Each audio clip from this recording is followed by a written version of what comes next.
Friends నేనైతే వెరైటీగా కోడిగుడ్లతో గోధుమపిండితో వెరైటీగా ఇట్లా చేసినానండి.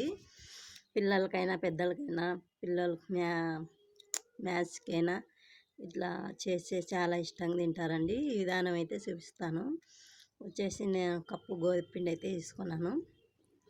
మనం చపాతీకి ఎట్లా తడుపుకుంటామో అట్లా, కానీ స్మూత్గా ఉండాలా, అంత పెద్దగా తడుపుకోవాలా. ఈ విధంగా అయితే కొద్దిగా ఫస్ట్ ఆయిల్ వేసి 2 స్పూన్ల ఆయిల్ ఇట్లా అంతా పిండికి అంతా పట్టించి కొద్దిగా చిటికెడు ఉప్పు వేసి మళ్ళీ వచ్చేసి వాటర్ వేసేసి చిన్న చిన్నగా కొద్దిగా అట్లయితే కలుపుకోవాలండి. పిండి ఎక్కువ నీళ్ళు వేయకుండా చూసుకొని అయితే కలుపుకోవాలి. ఈ విధంగా అంతా కలిపిన తర్వాత మళ్ళీ కొద్దిగా ఆయిల్ వేసి నేను ఈ విధంగా అంతా కలుపుతున్నాను. చూడండి ఎంత స్మూత్ ఉందో, ఇట్లా స్మూత్గా ఉండాలి. వత్తితే మనం ఏలు అనేది ఇట్లా అచ్చుపడాలి. ఇట్లయితే నేను చేసుకున్నానండి.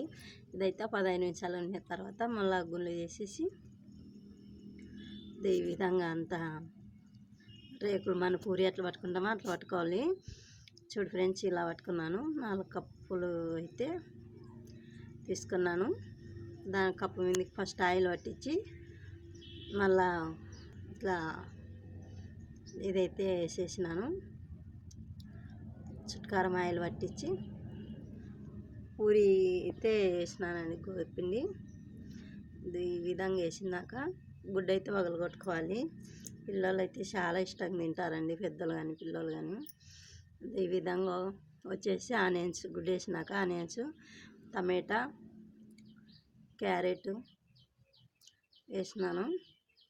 వచ్చేసి కోసుగడ్డ కొద్దిగా తగినంత వేసుకోవాలండి. మనం ఉప్పు, కారం, వచ్చేసి మిరియాలు పచ్చగా దంచుకొని వేసుకోవాలా.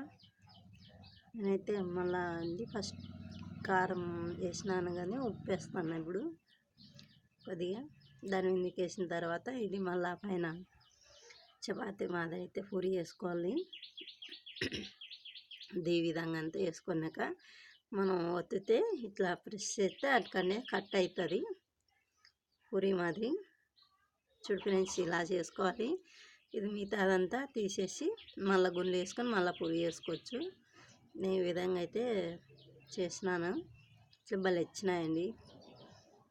ఈ విధంగా 2 స్పూన్ల ఆయిల్ అయితే వేసినాను. కొద్ది హీట్ అయిన తర్వాత ఇట్లా మనం కప్పులతో పెట్టుకుంటాం కదా, మన స్టీల్ కప్పులైనా పర్వాలేదు, కానీ నేను గాజుతో వేసుకున్నాను. స్టీల్ కప్పులు అయితే ఇంకా బాగుంటాయండి. ఈ విధంగా అయితే 2 వైపులా బాగా కాల్చుకోవాలి. మళ్ళా మధ్యలో ఉంటాయి కదా సైడ్లకి, అది కానీ మటసంగా అనేది ఇట్లా 2 పక్కల సిమ్లో పెట్టుకొని కాల్చుకోవాలండి. లోపలంతా క్రిస్గా లేకుండా బాగుంటాయి, మెత్తగా లేకుండా.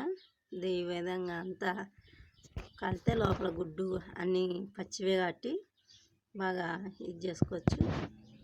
మళ్ళీ ఈ విధంగా అంతా కాల్చుకోవాలి. చుట్కారం అంతా తిప్పుకుంటా. నేనైతే ఎప్పుడు చేసినా ఇట్లయినది, చిన్న పిల్లలైనా బాగా తింటారు. చూడండి, ఈ విధంగా అంతా కాల్చుకోవాలి. చూడు ఫ్రెండ్స్, ఇట్లా ఎంత బాగా కాలిందో కదా, అందుకని ఇట్లా నేను ఎప్పుడు చేసినా ఈ విధంగా అయితే కాలుస్తాను. లైక్ చేయండి, షేర్ చేయండి, కామెంట్ పెట్టండి friends. Durga village. Bye bye.